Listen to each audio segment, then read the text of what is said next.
전 세계의 관심일 겁니다. 대체 이 전쟁은 언제까지 이어질 것인가? 트럼프 대통령이 놀랄 만한 단어를 썼습니다. 영원히, forever. 중상급 무기도 무제한으로 보유하고 있다며 장기전 가능성을 시사했습니다. 트럼프 대통령의 속내는 뭘까요? 장기전은 가능할까요? 이솔 기자입니다. 트럼프 대통령이 현지 시각 어제 자신의 SNS에 올린 글입니다. 사실상 무제한의 무기를 보유하고 있다며 전쟁을 영원히 매우 성공적으로 수행할 수 있다고 자신감을 드러냈습니다. 이란 공습 첫날엔 2, 3일이면 끝낼 수 있다. 이튿날엔 4에서 5주 정도 할 생각이라더니 이제는 영원한 전쟁을 언급하며 장기전을 시사한 겁니다. We projected 4 to 5 weeks, but we have capability to go far longer than that. 특히 중급과 중상급 탄약 비축량이 그 어느 때보다 많고 우수하다며 크게 승리할 준비가 돼 있다고 주장했습니다. 미 워싱턴 포스트는 이 같은 발언을 두고 미국에 협력할 지도자가 나타날 때까지 정권을 거듭 타격해 장악하겠다는 의지를 드러낸 것이라고 분석했습니다. 하지만 미국 내에서도 중동 내 미군 전력으로 이란과 장기전을 치르기 어렵다는 분석이 많습니다. 이란이 단 이틀 동안 쏟아부은 미사일은 약 400발, 투입한 드론은 800대가 넘습니다. 외신은 이란의 공격에 맞선 미국의 미사일 재고가 빠르게 감소하고 있다고 보도했습니다. 트럼프 대통령이 조만간 주요 방산업체 경영진을 불러 빠른 무기 생산을 주문할 것으로 알려지면서 무제한 무기 보유 주장과 현실이 상반된다는 지적도 나옵니다. 채널A 뉴스 이솔입니다. 트럼프 대통령이 전쟁 장기화를 대비하고 있다는 게 여기서도 느껴지는데요. 중동 14개국에 있는 자국민에게 대피령을 내린 이후 빼내는 소개 작전을 시작했습니다. 충돌 이후 약 9천 명의 미국인이 중동을 떠났습니다. 이어서 강보인 기자입니다. 중동 국가 곳곳에 미국 대사관이 공격을 받는 상황. 미국 정부는 미국인을 중동 밖으로 빼내는 소개 작전을 시작했습니다. The State Department is now actively implementing our plans to help Americans in the Middle East be able to depart. 9,000 Americans have been able to leave the region since the start of this war. 대피령이 떨어진 나라는 이란, 이스라엘 외 아랍에미리트, 요르단 등 14개국입니다. 레바논과 쿠웨이트, 사우디아라비아의 미국 대사관은 폐쇄됐습니다. 이들 14개국에 당장 떠나라는 대피령이 내려졌지만 항공권을 구하느라 미국인들도 애를 먹고 있습니다.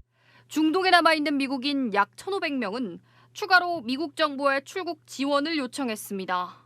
We do hear some explosions and it shook the place and we both looked at each other thinking is that what we think we just heard? And it was. And so we immediately were on high alert then and didn't get much sleep that night.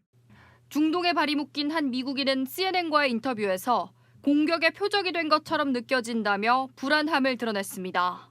미 국무부는 전세기뿐 아니라 군용기까지 동원해 대피를 지원하고 있다고 밝혔습니다. 채널A 뉴스 강보인입니다. 장기전, 이란도 감당 가능하다며 맞불을 놨습니다. 오래 방어할 수 있는 능력이 있다며 이런 말도 했습니다. 갖고 있는 최첨단 무기에 아직 손도 대지 않았다고요. 정성원 기자가 이어갑니다. 이란 정부는 미국을 향해 강력한 저항 의지를 드러냈습니다. کاری که ما داریم انجام میدیم هدف قرار دادن مکانهایی است که منشأ و مبدأ حمله به ایران هست. این یک اصل حقوق بین‌الملل هست. 레자 탈라에이니크 이란 국방부 대변인은 첨단 무기에 아직 손을 대지 않았다. 더 오래 방어하고 공격적 방어를 할 능력이 있다고 강조했습니다. 이란 군대를 무력화했다는 도널드 트럼프 미국 대통령 주장을 반박한 겁니다. 앞서 이란은 드론과 미사일이 빼곡히 진열된 터널 영상으로 군사력을 과시하기도 했습니다. 이란의 전력으로 레이더에 드러나지 않는 스텔스 전투기 카에르 313, 최대 사거리가 2,000km에 달하는 호람샤르-4, 극초음속 미사일 파타흐가 대표적입니다. 신형 저기 스텔스 전투기 같은 것도 있어요. 카헤르 313 미국의 그 스텔스 드론을 보고 이제 흉내내서 만든 그 이란판 스텔스 드론도 있습니다. 스텔스 기능이 추가된 자폭 드론 샤헤드 136은 이란이 주변국 공격 때 사용하는 것으로 나타났습니다. 외신들은 이란의 무기 재고를 모르는 게 가장 큰 변수라고 분석했습니다. 채널A 뉴스 정성원입니다. 중동의 앞날이 더 안 보이는 이유가 또 여기에 있는데요. 미국이 이란 최고 지도자 하메네이를 제거했는데 이 차기 지도자로 하메네이의 차남 선출이 유력합니다. 아버지보다 더 강경할 수 있다는 분석마저 나오는데요. 어떤 인물인지 김민환 기자가 보도합니다. 사망한 알리 하메네이의 차남 모즈타바 하메네이가 이란 차기 최고 지도자로 선출됐다는 현지 보도가 나왔습니다. 뉴욕타임스도 이란 당국자를 인용해 모즈타바 선출이 유력하다고 전했습니다.